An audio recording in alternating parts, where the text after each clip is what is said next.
So today I want to talk to you about the art of eavesdropping on yourself.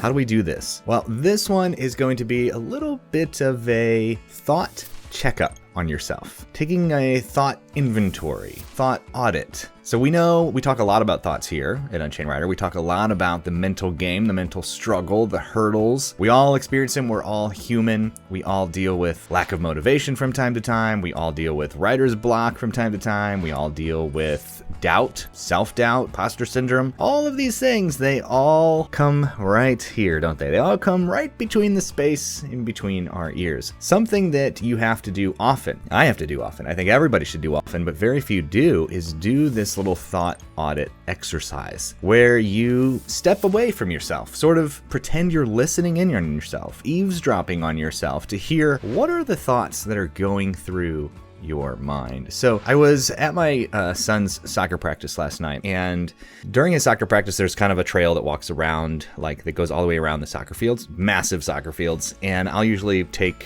Miko, our dog, walk him around and watch my son play while we're walking. And I decided to use this time as a time to just do one of these little thought audits. It wasn't a time where I was consuming information, listening to a podcast or listening to a book or something like that, which I normally do. This one was just kind of observing. So you're not punishing yourself here, you're not judging yourself here, you're just sort of listening, pretending as though you are literally just eavesdropping on what are the thoughts you tend to think. Are they negative in nature? Are they positive in nature? What are the thoughts specifically you're thinking about yourself? Are they highly critical? Are they downright mean? Many times we've always said we're our own worst critic, right? And I 100% believe that. If anybody said the kind of things to me that I say to myself, we'd have a problem. So why is it that we allow ourselves to say such harsh things? Many times we don't even realize it. We just do it. We have this like record playing on repeat in our mind. So I want to tell you this little strategy, kind of go through this together. I heard this from a podcast I was listening to earlier in the week, Brooke Castillo's The Life Coach School podcast. And she was talking about this idea of doing this kind of thought audit. And I wanted to share with you some of my notes, some of my takeaways that I got from it. If you're looking for a podcast to check out, highly recommend Brooke's podcast. It's really interesting, especially if you're into the psychology and all of that like I am.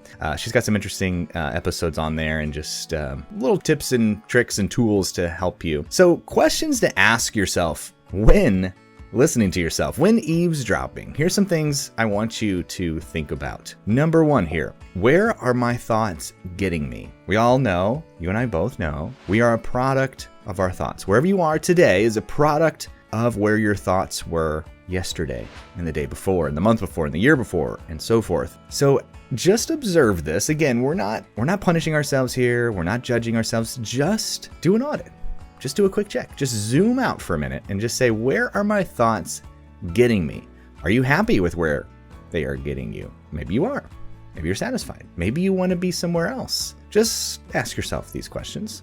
If your best self were listening in on your thoughts, would he or she be proud? Now, I love this version of self-reflection, framing it in this way. If your best self, we all have this version of what we aspire to be. We all have this version of living up to our potential. Maybe you have a good picture of what that looks like, but at least you have a hunch, you have a gut feeling. And usually when there's an incongruency there, that's when we kind of feel frustrated. We start beating ourselves up. So picture your best self. You know, that one that's completely on fire, that's on the ball, that's highly motivated, the best version of yourself. If they were listening in from a separate room on the thoughts that you are currently thinking, would they be proud? Or would they be shaking their head saying, that's not going to get you there. That's not going to get you to where I am. That's not going to get you to the best version of yourself. So think about that one. All right, let's move on. Are you using your brain as a tool, or is it using you as a tool? Maybe it's using you as sort of a whip, isn't it? I know many times it is for me. Just a quick thought, because our brain is the most powerful tool in existence. Think about it. Everything that is currently invented was invented by somebody's brain. The one thing that we all have, it's an amazing machine, and we have the ability to program it. We have the ability to direct what it does. Even just being here together, technology that connects us from all over the world, all happens because somebody used their brain. Somebody asked the right questions. Somebody didn't doubt themselves. So don't downplay your potential of your thoughts. Make sure you're using your brain as a tool and it's not using you. And finally, Am I thinking high quality thoughts or am I thinking low quality thoughts? I love this differentiating of our thoughts because it doesn't get too detailed. It doesn't get too hard to understand here. It's just simple. Are you thinking high quality thoughts or low? That should be relatively easy to answer. When I did my thought audit last night as I was walking, I realized that probably 70% of it, at least for this last week, and you can break it up into chunks, you can break it up into daily, or just think back of the last week, or maybe just think back in the last 60 days or the last quarter, right? Don't think about your entire life. But this last week, 70% of the thoughts or so that I was thinking were low quality thoughts. I've been going through some struggles in business and technology, and it's kind of a hard season. And so my brain kind of wants to meditate on those things. And the more I do that, the more energy it's draining me from, the more of my self-confidence seems to leak out. And I just realized by doing this exercise, I can change that. Or I can continue to spiral down. So doing this quick little checkup, this little audit, and literally picturing myself in the next room of my mind, if that makes sense, and just kind of listening in, just eavesdropping, just seeing, just monitoring, can really be a healthy, quick checkup. And it gives you such an advantage because most people aren't doing this. Most people are just letting circumstances dictate their thoughts.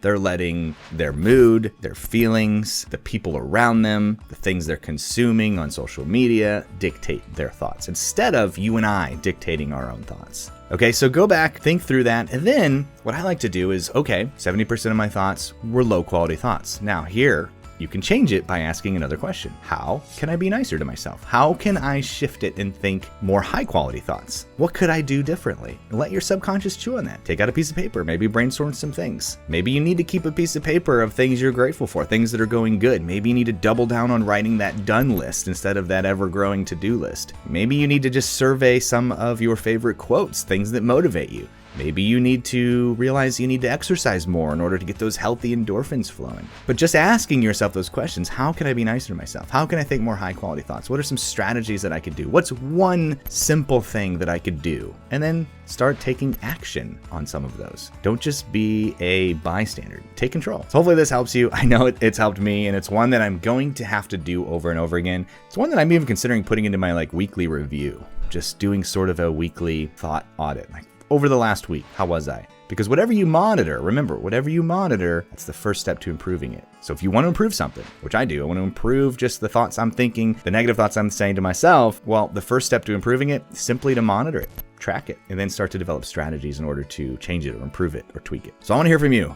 What do you think? If you just were to do a quick survey right now, would you say majority of the time are thinking high quality thoughts or low quality thoughts? And what are some strategies that you can think of, just top of your head, rapid fire, some strategies you can think of that could change that, could give you a different perspective? We talk about it when we talk about just changing our mood. Maybe it's listening to music, a new soundtrack. Maybe it's getting into a different environment. Sometimes the quality of your thoughts are attached to a negative environment that you're in and just changing that up, changing your physical space. But remember, our thoughts can create our feelings, and our feelings can create our actions, and our actions produce results, which guess what? Produces a whole different set of thoughts and feelings, and the whole thing goes round and around. So you can use it to your benefit or your destruction, but we have the power. All right, Unchained Riders, hopefully this was helpful to you. Hopefully it inspired you. Hopefully it made you think.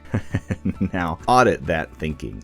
You motivate me to keep showing up and putting in the work, and hopefully I can help motivate you do the same. Big Unchained Rider group hug. Virtual high fives all around. Don't forget, give yourself that well-deserved credit. Celebrate those victories, even the small ones. Look forward to being back with you soon. Till then, as always, I'll be cheering for y'all.